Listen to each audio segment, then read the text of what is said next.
क्रिस्त में प्रिय माता पिताओं, भाइयों, बहनों एवं बच्चों, जैसे मैं आप लोगों को मिस्सा के शुरुआत में ही कहा था, इसी सप्ताह को हम लोग कौन सा रविवार कहते हैं? आनंद का रविवार कहते हैं। हम लोग देखे हैं, हम आगमन काल में 4 मोमबत्तियों जलाते हैं। आज 4 मोमबत्तियों 4 चीज का प्रतीक है। क्या क्या बताए हम लोग? आशा का रविवार है, शांति का रविवार है, प्रेम का रविवार है और आनंद का रविवार है। और इस सप्ताह को हम आनंद के रविवार के रूप में मनाते हैं। इसको लैटिन भाषा में कहते हैं गाउडेटे इतवार। और ये आनंद, इसका मीनिंग भी होता है प्रसन्न होना, रिजॉइस। जैसे हम लोग आज का दूसरा पाठ, थेसलोनिका लिखा हुआ पहला पत्र का दूसरा पाठ में अध्याय 5:16 में हम देखे। क्या देखे हैं? कोई पढ़ के बताए 5:16 में क्या लिखा है? हाँ, आप लोग हर समय प्रसन्न रहें, निरंतर प्रार्थना करते रहे। और इसी के अलावा और भी, जैसे आज हम लोग प्रवेश अग्रस्तों में सुने हैं, फिलिपियों का लिखा हुआ पत्र अध्याय 4 बच्चंगिया 4:5 को थोड़ा पढ़िए। क्यों हम प्रसन्न रहना है उसी का भी कारण उधर बताया गया है, उसको थोड़ा पढ़िए। फिलिपियों का लिखा हुआ पत्र सेंट पॉलस के द्वारा, chapter 4 verse 4 and 5, verse 4 and 5। आप लोग प्रभु में हर समय क्या रहे? प्रसन्न रहे। मैं फिर से कहता हूं, क्या कहते हैं? प्रसन्न रहे। आगे बढ़िए। सब लोग आप लोगों का सौम्यता जान जाए। क्यों आप लोग प्रसन्न रहते हैं, इसका कारण सबको पता चले। आइए, वास्तव में इसमें प्रसन्न रहने की क्या बात हमें प्रस्तुत किया गया है, उसको आज के सुसमाचार के द्वारा जानने के लिए प्रयास करें। आज के सुसमाचार में विशेषकर केंद्र बिंदु के रूप में कौन है? योहन बपतिस्ता। सही बोले, कौन है? योहन बपतिस्ता। ये योहन बपतिस्ता का कार्य के देखकर लोगों में कुछ अचंभन हुआ, कुछ गलत फहमी हुआ और कुछ गलत समझ हुआ। इसी कारण वंश उन लोग क्या करते हैं, यहाँ बताते हैं कि लोग भेजा गया किसके पास? यहाँ जब यहूदियों ने यरूशलेम से याजकों और लेवियों को योहन के पास यह पूछने भेजा कि आप कौन है। यहूदियों ने, यहूदी लोग, सब यहूदी लोग नहीं है, केवल वही लोग जो जब कोई अच्छा कार्य करता है और उन लोग का अधिकार को कोई खिलाने वाला हो जाता है, उन लोग अचंभव में हो जाते हैं और उन लोग जांच करना लगते हैं। जैसे राजनीतिक लोग, उनके विरोध कोई काम करना है, जैसे उनके विरोध कोई आवाज उठाए तो तुरंत उनको जांच करते रखते हैं। नहीं तो जांच करने में उन लोग, अगर उसी व्यक्ति के पास वो पूछताछ में कुछ पता नहीं लगता है तो उनके ईडी के भेजते हैं और उनके घर को जब्त करना और घर को जांच करने में लगे रहते हैं। उनका क्या क्या चीज है, कहाँ से उनका पैसा आता है, कौन कहाँ उनका क्या क्या बैंक अकाउंट है, इसी प्रकार जांच में लगा देते हैं। क्योंकि उनको अंदर एक डर पैदा हो जाता है, ऐसे कुछ अच्छे काम करने वाले उसको देखकर उनको डर पैदा हो जाता है। इसीलिए उन लोग यरूशलेम से याजकों और लेवियों को योहन के पास भेजे थे। यहूदियों ने याजकों और लेवियों को बुलाकर उनको भेजे थे। बाद में समझे फरीसियों भी उन लोग के पास आकर प्रसन्न करते हैं। और ये व्यक्ति जो भेजा गया है उसके बारे में संत योहन के सुसमाचार अध्याय 6 में कहा जाता है, ईश्वर का भेजा हुआ योहन नामक एक मनुष्य प्रकट हुआ। ईश्वर से भेजा हुआ योहन नामक एक मनुष्य प्रकट हुआ।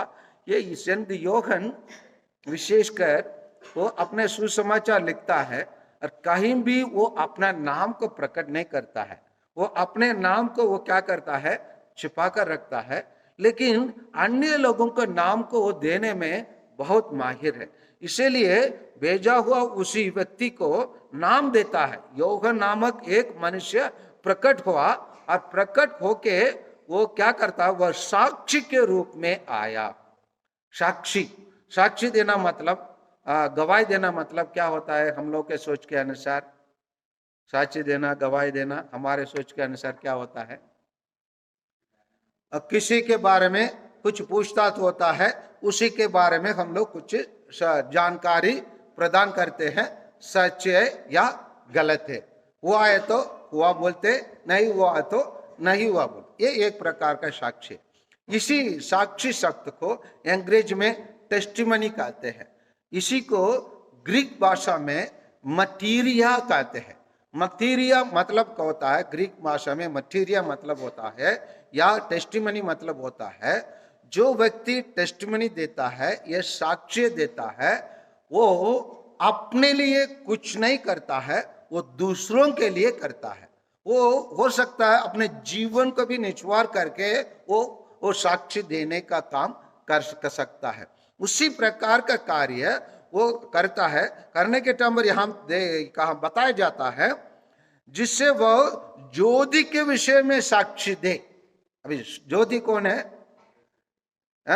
यीशु ख्रिस्त। क्योंकि संत यूहन्ना के सुसमाचार लीजिए, अध्याय 8 को लीजिए, संख्या 12 को पढ़िए। प्रभु यीशु स्वयं अपने बारे में क्या कहते हैं और हमें उसी के कारण हमको क्या करना है, क्या बताते हैं, थोड़ा पढ़िए। ईसा ने फिर लोगों से कहा, क्या कहा? हाँ, संसार की ज्योति मैं हूं, जो मेरा अनुसरण करता है वो क्या में भटकता नहीं रहेगा, अंधकार में भटकता नहीं रहेगा। उसके जीवन की ज्योति मतलब आनंदित जीवन उसको मिलेगा। इसीलिए वो संत यूहन्ना बपतिस्ता इसीलिए उसको पहले ही घोषणा किया। क्या किया? संसार की ज्योति वही है। और वो आगे कहता है, मैं वह स्वयं ज्योति नहीं था, लेकिन वो ज्योति के विषय में साक्षी देने के लिए मतलब अपने जीवन का निजवार करने के लिए, और अपने लिए वो साक्षी नहीं देता है, वो साक्षी प्रभु मसीह के लिए देता है। और वैसे व्यक्ति के साक्षी देने के टाइम पर वो अपना कार्य कर रहे थे, लोग आकर उससे प्रश्न पूछने लगे। क्या प्रश्न पूछने लगे? आप कौन है? तो आप क्या एलिया से वैसे प्रश्न करते हैं, आप कौन है? वो क्या बताता है? मैं मसीह नहीं हूं। वो क्या बताता है? मैं मसीह नहीं हूं। क्योंकि लोगों के बीच में एक गलत फहमी था, एक मिसअंडरस्टैंडिंग था, एक गलत जानकारी था। उसको हम लूकस के सुसमाचार अध्याय 3:15 को तोड़ा लीजिए। उसी में लोगों के मन में क्या संदेह संकोच था, उसको हम अच्छे से जान सकते हैं। पढ़िए सेंट लूकस के सुसमाचार अध्याय 3:15। क्या बोले? लोगों में उत्सुकता बढ़ता जा रहा था। यूहन्ना किसके विषय में? यूहन्ना के विषय में लोग मन ही मन सोचने लगे। क्या सोचने लगे? कहीं यही तो मसीह नहीं है। इसी प्रकार विचार उनको बीच में गलतफहमी चल रहा था। इसी गलतफहमी को दूर करने के लिए यहूदी लोग क्या किए? संत यूहन्ना के पास भेजे पूछते, भैया आप तो मसीह नहीं है। क्योंकि यहूदी लोग हमेशा जब उन लोग समस्या में रहते हैं और संकट में रहते हैं, और उन लोग यही चाहते थे कोई बाहर से आकर उनको रक्षा करे, बाहर से आकर उनको रक्षा करे और उनको मुक्तिदाता बने, उनको मसीहार बने। ये उनका विश्वास था। इसलिए ये नबी यूहन्ना बपतिस्ता को देख के देखने के बाद उन लोग विश्वास करने लगे कि यही तो मसीह है। लेकिन संत यूहन्ना मौके का फायदा उठा सकता है। वो अपने आप को साबित कर सकता है, बोल सकता था मैं हूं मसीह। कुछ लोग कुछ नहीं करते, बोलते हैं वो मैं दुनिया का मुक्तिदाता, मैं हूं दुनिया का विश्व गुरु बोलने लगते हैं। कुछ भी नहीं है उन लोग अपने आप को प्रस्तुत करना चाहते हैं मैं हूं हो। लेकिन उसी प्रकार योहन बपतिस्ता कुछ नहीं करता है, और उन लोग फिर प्रश्न करते हैं एलियास है क्या? नहीं, वो एलियास भी नहीं है, और उन्होंने उत्तर दे नहीं है। फिर उनसे पूछा अब कौन है जिन्होंने हमें भेजा है, हमें उन्हें कौन सा उत्तर दे? तो इसीलिए वो बताता है, वो क्या बताता है? वो नबी यशायाह का ग्रंथ अध्याय 40:3 में लिखा है, उसको थोड़ा पढ़िए। संत नहीं है, नबी, नबी ईसाया हिंदी में कहते हैं, उसी का ग्रंथ अध्याय 40:3। ये आवाज आ रही है, हाँ, निर्जन प्रदेश में प्रभु के मार्ग तैयार करो। हाँ, हमारे ईश्वर के लिए मैदान के रास्ता को सीधा करो, मैदान के रास्तों को सीधा करो। यही वाणी जो प्रभु मसीह के 700 वर्षों के पहले भविष्यवाणी किया, वही वाणी, वही आवाज है जो निर्धन प्रदेश में ऐसा ने जो कहा है, वही अभी स्थापित हो रहा है, वहीं पर पूरा हो रहा है। वही अपने आप को इंग्लिश में कहें तो एक हेरल्ड के रूप में, एक मैसेंजर के रूप में, एक अग्रदूत के रूप में वो अपने आप को प्रस्तुत करता है। कौन प्रस्तुत कर रहा है?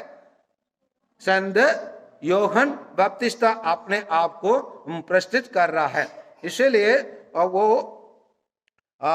इसी उत्तर को सुनने के बाद वहां आए हुए फरीसियों भी उनसे प्रश्न किया, तो फिर आप क्यों बपतिस्मा देते हैं? तो वो प्रश्न के लिए वो सटीक उत्तर देते हैं। क्या उत्तर देते? मैं तो पानी से बपतिस्मा देता हूं, तुम्हारे बीच एक है जिन्हें तुम नहीं पहचाने, वो मेरे बाद आने वाला है। और उसके बारे में वो अपने आप को कम करके, जो उनके बीच में जो उपस्थित है उस व्यक्ति प्रभु यीशु की तरफ इंगित करके बताते हैं, वो कौन है? वो मेरे से बड़ा है, इसलिए कहता है उनके जूते का फीता खोलने का योग्य भी मैं नहीं हूं। तो ईसन योहन अपने आप को विनम्र बनाता है। आइए, ये आज के सुसमाचार हमें क्या सीखना है, हमें क्या इसी सुसमाचार से लाभ पाना है, कैसे हम आनंद होना है। जब हम योहन बपतिस्ता जैसे प्रभु यीशु के लिए हम साक्ष्य देंगे, हम जैसे आज के दूसरा पाठ में सेंट पौलुस में थिस्सलुनीके लिखते हुए कहते हैं, हरदम प्रसन्न रहिए और हरदम प्रार्थना करते रहिए। जब जब हम प्रसन्न रहेंगे, जब जब हम प्रार्थना करते रहेंगे, हम दूसरों को, पोप फ्रांसिस कहते हैं, सभी पुरोहित लोग be happy priest, B cheerful priest रहने के लिए बताता है। पुरोहित लोगों को हमेशा खुशी में रहने वाले पुरोहित रहे, और लोगों के लिए कहते हैं बी चेयरफुल क्रिश्चियंस। हम लोग हमेशा आनंद रहने वाला ईसाई रहने के लिए बताते हैं। क्यों? केवल अन्य लोग हम जैसे आनंद नहीं हो सकते हैं, खुश नहीं हो सकते हैं, क्योंकि हमारा ईश्वर शाश्वत ईश्वर है, और हमारा ईश्वर आनंद जीवन प्रदान करने वाला वचन उसके पास में है, और हमारा ईश्वर मुक्तिदाता है, और हमारा ईश्वर ज्योति का ईश्वर है, हमारा ईश्वर अंधकार को दूर करने वाला ईश्वर है। इसीलिए जब प्रभु यीशु लूकस के सुसमाचार अध्याय 4 को खोलिए, और उसमें अध्याय 4 में पद संख्या 18-19 को थोड़ा पढ़िए। सेंट लूकस के सुसमाचार, जो आज का पहला पाठ भी वही है, उसको पढ़िए। हाँ, प्रभु की आत्मा मुझ पर छाया रहता है, क्योंकि उसने मुझे अभिषेक किया है। उसने मुझे भेजा है, क्या के लिए भेजा है, पढ़िए। हाँ, जिससे मैं क्या करूं, दरिद्रों का क्या करूं, सुसमाचार सुनाऊं, दरिद्रों को सुसमाचार सुनाना। दूसरी, बंदियों का, जो बंदियों का क्या है, मुक्ति का संदेश सुनाओ बंदियों का। और अंधियों का क्या प्रदान करो, दृष्टि प्रदान करो। यही चीज प्रभु यीशु जब पढ़े 20 में आइए, लोग क्या किए उसमें, 20 को पढ़िए। ईशा ने पुस्तक बंद कर कर और उसके सेवक को दे दिया, बैठ गए। सभागृह के सभी लोगों, जैसे सभागृह के सब मतलब इस मंदिर में आए हुए सभी लोगों के आंखें अभी क्या कर रहा था, पढ़ो, उसी पर, उन पर टिकी हुई थी। अगर हम ईसाई लोग अच्छे से हम अपने जीवन को ईसाई के रूप में बिताएंगे तो सभी दुनिया के लोगों को आंखें किस पर टिके रहेंगे, प्रभु मसीह पर टिके रहेंगे। वो बोलेंगे वास्तव में यही है ईश्वर। हम गलत जगह में उसको खोज रहे थे, गलत मूर्तियों को हम लोग पूजा पाठ कर रहे थे, गलत लोगों को हम ईश्वर के नाम के लेकर जय कहते रहे। लेकिन वास्तव में हमको जय कहना है तो जय मसीह कहना है, जय यीशु कहना है, जय है ना, जय यीशु क्रिस्त कहना है। यही है, हम जब ये सब जब लोग कहने लगेंगे, हम वास्तव में हम अपने जीवन को एक आनंदमय जीवन के रूप में प्रकट करने के लिए हम अपने आप को प्रस्तुत कर सकते हैं। अगर दुनिया में कोई लोग ज्यादा खुश रहना है तो, ज्यादा आनंदित रहना है तो, ज्यादा रिजॉइस करना है तो, ज्यादा खुशी मनाना है तो केवल वही ईसाई लोग होना चाहिए, क्योंकि हमारे पास में ही है वास्तविक ईश्वर है। अन्य लोग ईश्वर के खोज में लगे रहते हैं, अन्य नाम से खोजते हैं, अन्य व्यक्ति को खोजते हैं, लेकिन सही व्यक्ति, सही ईश्वर प्रभु मसीह है। जिसके पास ईसा मसीह है वो हमेशा आनंद मनाएंगे, खुशी मनाएंगे। इसीलिए इसी इतवार आनंद का ईश्वर है, आनंद खुशी मनाने का ईश्वर है, प्रसन्न होने का ईश्वर है, क्योंकि ईश्वर हमारे बीच में है। आमीन।